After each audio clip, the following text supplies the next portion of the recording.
Hey you guys, it's Peter, and I'm back. Of course I'm back. Not going anywhere. Boost!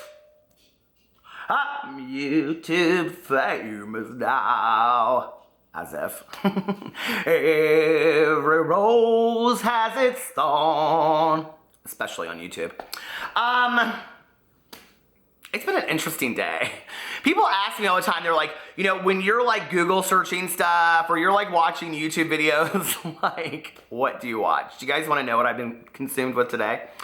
Reading articles about this couple that invested their life savings in Beanie Babies, okay? First of all, let me tell you how I fell down this rabbit hole. So my mother saved all of her record albums from like when she was in high school all the way through. I mean, I have everybody from back in the day in the 50s, you know, all the swing music and all that kind of stuff, all the way to Bob Dylan and Judy Collins. I have like first albums out of the Beatles and things like that. Not one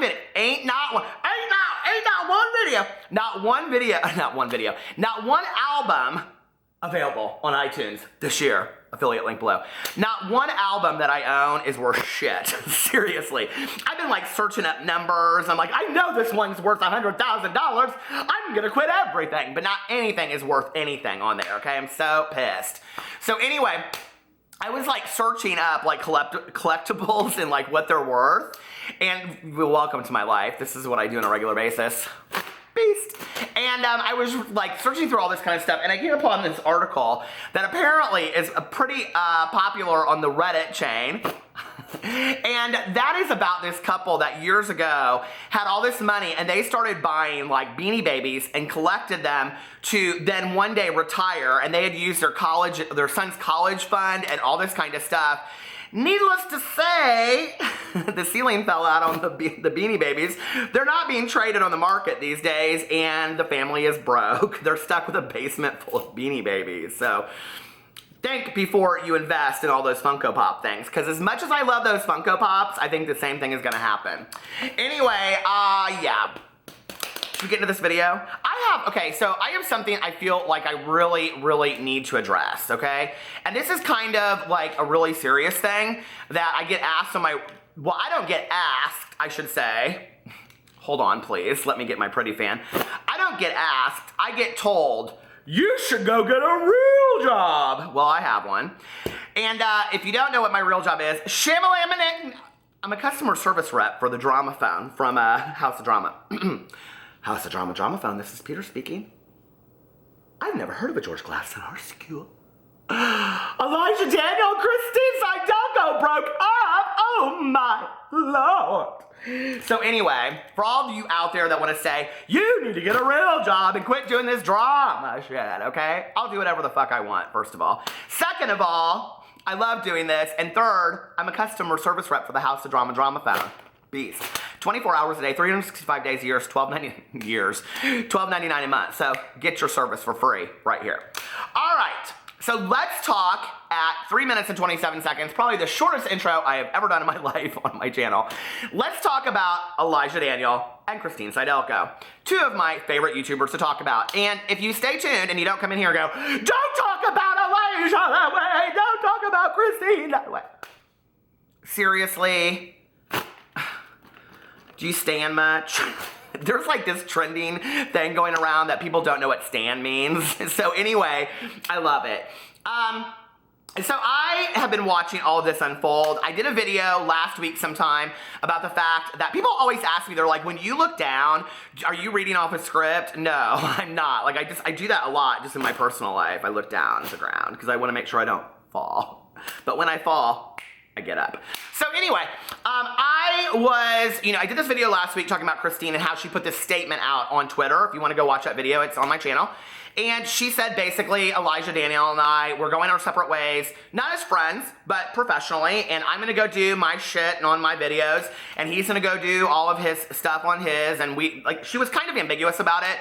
But basically saying, professionally, we are no longer, okay? And that's what she kind of insinuated in her little post that she put out on Twitter. And I said in my video, and I stand behind this fact, that I thought she did it in a really classy way, you know? And I said on there, and it was interesting because I watched the video back and I was like, damn it, I didn't say it exactly how I wanted to say it. I said in there, this is like how you do like the breaking up of a partnership, right? And I think on YouTube especially, when people go their separate ways, or you see like, you know, Team 10 break up or somebody leave, it's always this shit show, right? It's always this huge mess and all this kind of stuff. And quite frankly, in what I have watched of Christine and Elijah over the last year, that's kind of what I would have expected from them, honest to God. I have to say, from both of them, I have been super impressed with how they have handled this entire situation. And although I feel that much of their behavior that they put out in the past is problematic, I was really impressed with this. And honestly, it made me hit the subscribe button on Elijah Daniel. So I will tell you, because I want to kind of give him a chance. I want to watch his videos, and I haven't before, you know, because when it's always just Elijah, I'm just like, I'm not that interested. And what's interesting about this is, so Christine comes out and she says, I'm going to go and I'm going to be doing my gaming channel, and I'm going to do, you know, the rant videos like I used to, which I'm so, I cannot wait. Beast! I love those rant videos, right? I mean, that's how I found her. It was hilarious. It was hilarious. I mean, I just made that word up. So anyway, we'll start using that. Hilarious. Okay, making up words. Anyway, so I was like sitting there and I was like watching all this stuff go down with her, and I was like, you know what? I remember the days when she used to do like the, what do you call it? The fire, she would take the shot in the teacup. She would say, we're going to spill the tea or the rant or whatever. But then she would take the shot of like, I don't drink, so I don't know what that stuff is. It's cinnamon. That's all I know, and y'all shouldn't be drinking it, okay? Because it makes funny things happen to your head, and you can't hold your spirits, and then you say things you shouldn't, okay? Trust. So anyway, I'm watching, you know, I remember back in the day when I was red hot, fire hot. Do you all know what I'm talking about? Somebody below has already commented. You know you have. You're like, I love it, I drink it all the time. Well, maybe you shouldn't, and your friends are saying it behind your back. Just saying, okay? Maybe head over to the KJ, Kendall Jackson. That's like a 40-year-old drink, isn't it? I'll have a KJ. So anyway, but I miss those videos of hers because it just shows who she is, like, so comedically by herself. And I really miss those days of her alone. Well, honestly, I never knew much about Elijah and Christine's friendship or how it formed or any of this kind of stuff. So Elijah comes out with this video, and it's called Why We Broke Up. What's interesting is he says on there, you know, I've never been the YouTuber that wants to just sit on camera. Like, I want to be doing things. I don't want to just sit on camera and like film that. And I was like, you know, that's really interesting because this is the first video of yours that I've really liked of yours, honestly. Like, and I think that Elijah is like for a certain age group or a certain person likes that kind of funny shtick, you know, the antics and all this kind of stuff. And I get that, right? Like, I respect that. I get that if you like his thing. But for me, I really like when somebody is vulnerable enough that they allow you into their truth and you get to really see them as a human being. Like, to me, that is attractive in a YouTuber to watch. Like, I enjoy that. And those are typically the people like the Colleen Ballingers, you know, and the Shane Dawsons that I watch for a very, very long time. Because I feel like they really bring us in as an audience. They allow us to trust them, and then we can really see who they are. And I think it is really about integrity as a creator on YouTube, and I adore it. And I think Elijah did this in this video. And he lays there for, I think the video is like 15 or 20 minutes long, and he just shares the history of what happened with he and Christine and how they met, and that, you know, like they became friends online, and then he would go to visit her in Chicago for market days. And while I'm watching this, I'm like, their friendship, friends are friends forever. Okay, so anyway, their friendship is not much different than many of my friendships that I've had, you know? Many of my friends that have moved to Chicago, and I went up there and visited them for market days and things like that. So like, I really like connected with the story. And then he talks about he was in LA, and then she came out and she moved to LA, or she was living in Arizona, and she would come and visit him at time and time. And it really also showed how serious they were about their creative process, which as a writer, as somebody that loves to come up with funny shit, you know, and I like to make people laugh or think, you know, for me to see somebody's creative process is super interesting to me. And it showed me a side, because, you know, what you see of Elijah is once the creative process has already happened and he's just putting it out there.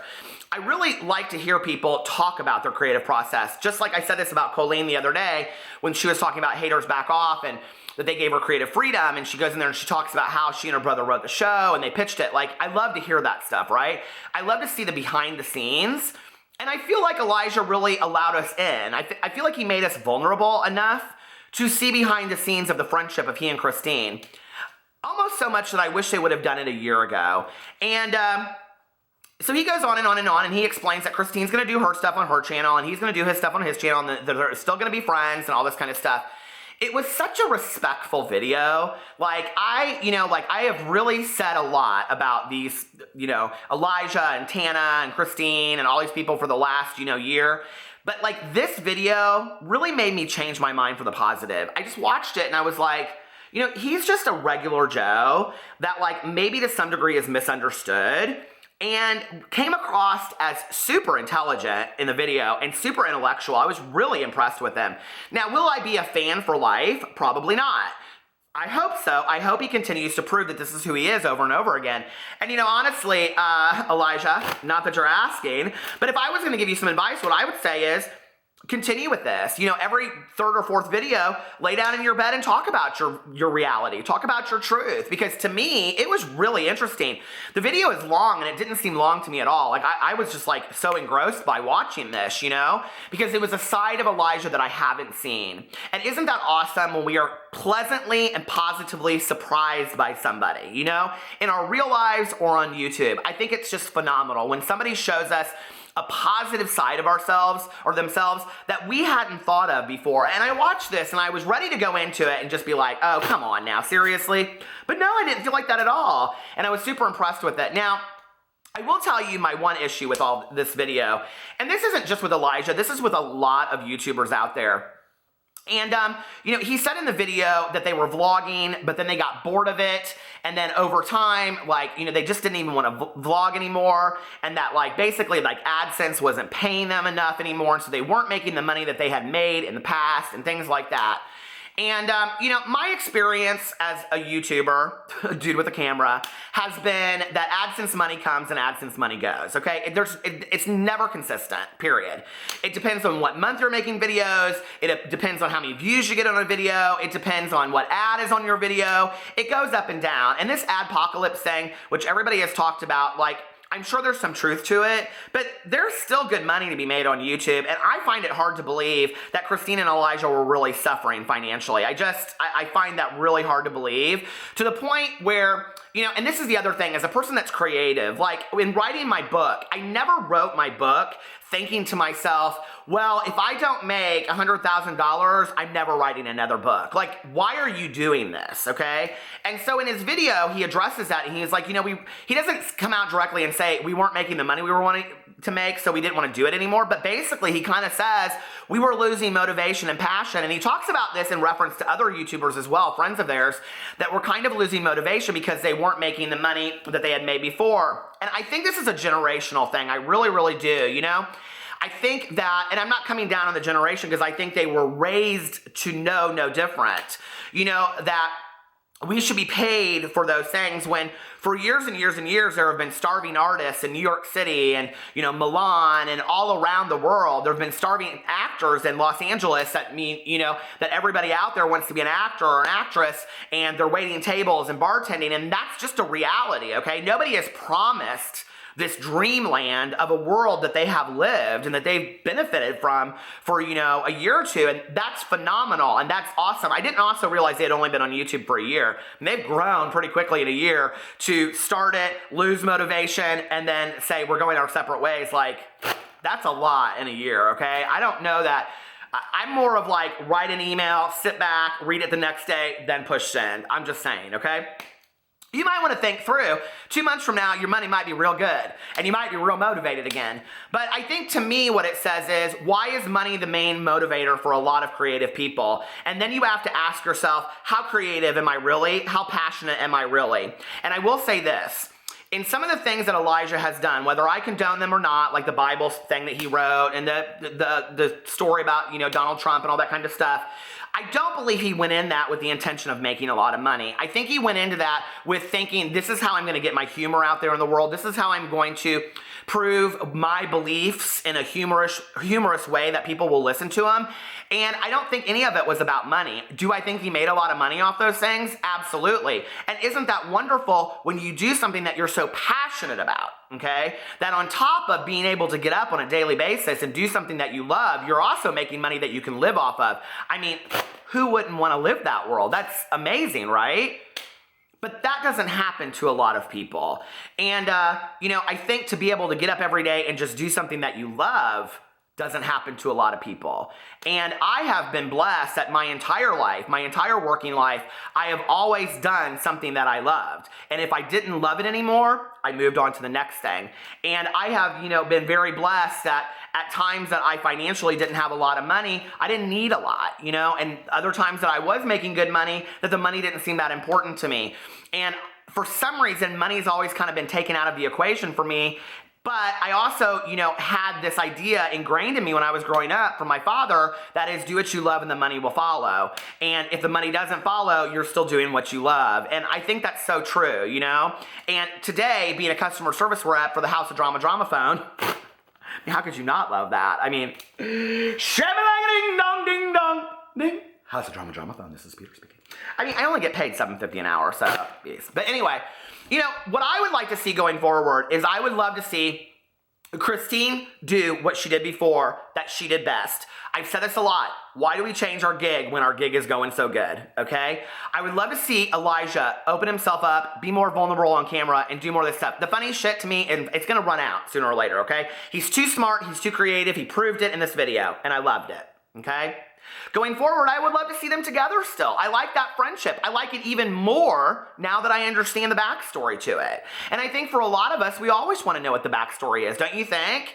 And nobody owes that to us. Nobody owes us their backstory, but he allowed us in. He told us what was going on with, he and Christine, and I thought that was amazing. I loved it. And it made me really see a different side of Elijah that I hadn't seen before. So thank you, Elijah, for the video. Thank you, Christine and Elijah, for your content and for contributing to YouTube, and hopefully you guys will use that in a positive way. I love you guys, and I will see you tomorrow. Bye.